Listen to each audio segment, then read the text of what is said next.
Hi, and welcome back to the Adored Woman podcast. I'm your host, Naomie Thompson. I want to ask you something.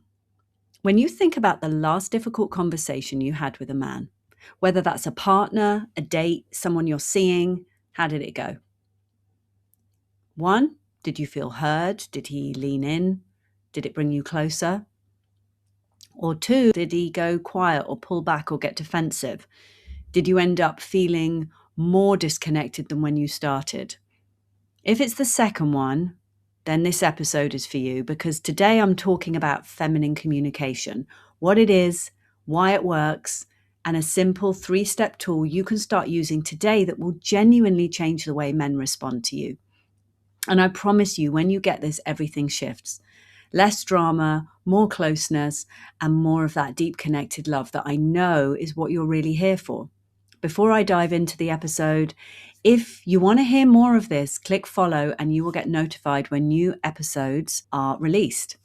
So I want to start by being honest with you about where I used to be with this, because I was not always a good communicator at all, not even close. I was an armoured girl. I kept my emotions locked inside. And honestly, I didn't even know how to feel, let alone express what I was feeling. My feelings was something to manage, contain, and push down. So my version of communication, particularly with men, was what I now call the ABCs: advising, blaming, criticizing, complaining, suggesting. And I often thought that if I pointed out everything that he was doing wrong clearly enough and often enough and forcefully enough, he might eventually start doing something right. And I know, how that sounds. But at the time, I genuinely didn't know any different. And I'm really kind to myself about that now, because none of us knows what we haven't learnt yet. And the problem is the ABCs don't work. They never work. And once I understood why, everything changed. So let me explain the difference between masculine and feminine communication, because this is the foundation of everything. Masculine energy, as you probably know, is our thinking energy. It's the energy of action, strategy, logic, doing, giving. And masculine communication sounds like, I think we should do this. You should do more of that. This is what needs to happen. So it's direct, decisive, it's led by the head. But there's nothing wrong with it in the right context. But when it becomes the dominant mode of communication in a romantic relationship, it creates a very specific problem. What it does, it connects your head to his head. You can have a great debate with someone from that place. You can problem solve, plan, organize, but you cannot create deep emotional intimacy connection from there. And emotional intimacy is what makes a man feel genuinely connected to you, like connected enough to pursue you, cherish you, commit to you. Feminine communication is different. It's feeling-led. It's about expressing how you feel, how his actions impact you, impact your feeling life, how his behavior lands with you, or just about how you feel about the world and relationships and your desires. And it's not about what you think he should do, but about how you actually feel.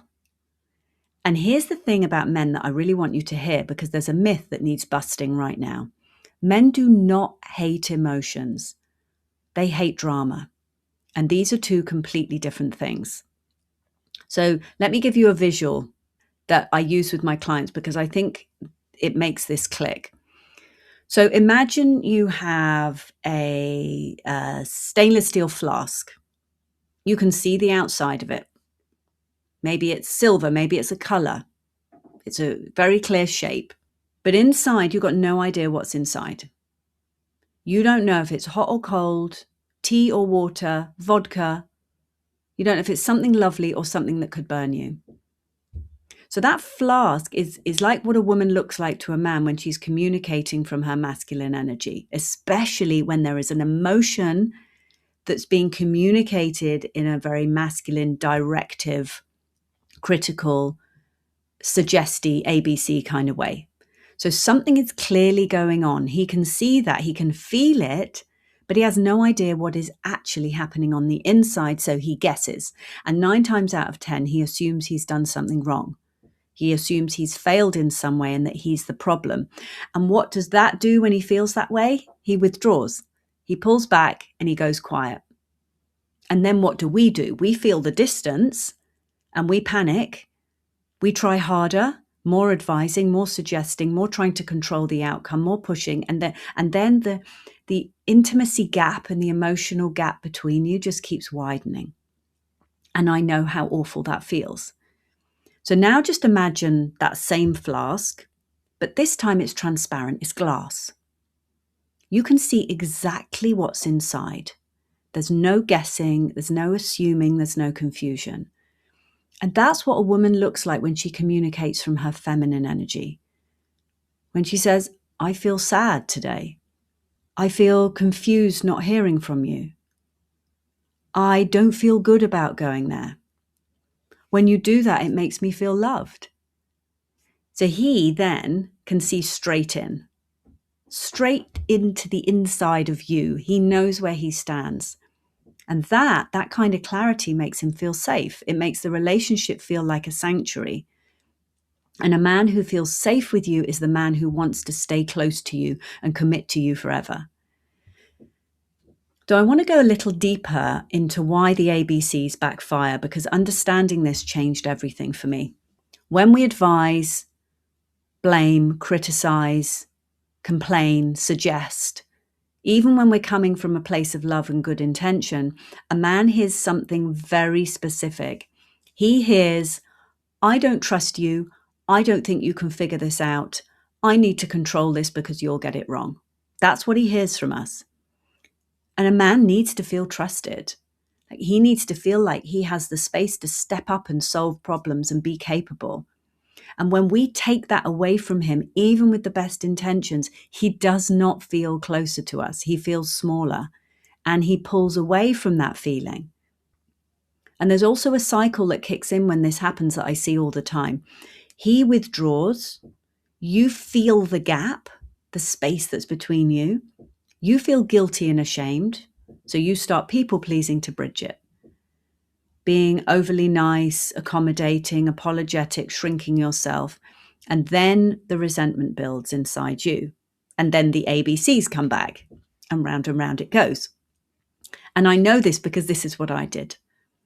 I would feel that hot shame of, oh, I've just spoken really badly. I haven't dealt with that, and try and quickly smooth it over. Now, feminine communication breaks that cycle because when you express how you feel cleanly, clearly, without strategy or agenda, you're not pushing towards him. You're simply just being present. And the right man, the man who is genuinely right for you, will want to close that gap himself. He'll move towards you because that's what men do when they feel safe and trusted.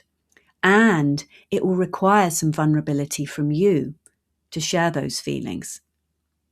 But actually, it's that vulnerability that's going to create that connection. My son, who's in his early 20s, and he's a very masculine guy, he said something to me once that really stopped me in my tracks. So I kept coming to him with things I needed help with, and I would arrive with the problem already half solved in my head. You see, I know this stuff, but I'm not always perfect at it. So I'd tell him what I thought he should do. And one day he looked at me and said, Mum, bring me the problem, not the solution. Let me solve it. Now, from a 21-year-old, that is incredible, and he's right. So here's an example. I wanted him to clear an area of the garden that had some stinging nettles, and I wanted to be able to get to my shed to get my kayak and paddleboard. And I kept asking him, when are you going to trim the nettles? When are you going to mow that part of the garden? And nothing happened. And then one day he said to me, Mum, what's the actual problem? And I said, well, there's stinging nettles and I don't want to get stung when I get my paddleboard. And he said, okay, then I need to trim it. And he did. So when I brought him the feeling, the problem, and how that impacted me, he came up with a solution himself and he felt good doing it. And that there is the shift. And this works with your partners. Not, you never plan anything for us, but, I feel really taken care of when you plan things. Or I feel really happy when you plan something for us. It's the same desire, but a completely different landing. And it's okay to say, I'd love to have a plan in the calendar. Are you happy to do that? So here's a practical tool I want you to take away from today and start using immediately. Like, it's really simple, but simple doesn't mean easy, and it does take practice. And the more you practice, the more natural it becomes. So I'd say practice it everywhere with everybody. And it's 3 steps. Find it, name it, and speak it. Step 1, find the feeling. So before you open your mouth, pause. Instead of going straight to your thoughts, drop down into your body. What are you actually feeling right now? Not what you think, not what you want to say, but what do you actually feel? So sometimes it's obvious. Sometimes it's just a sensation like tightness in your chest, or warmth, or tight shoulders, or clenchy belly, or buzzy energy. So start there. And then the next step is you name the feeling.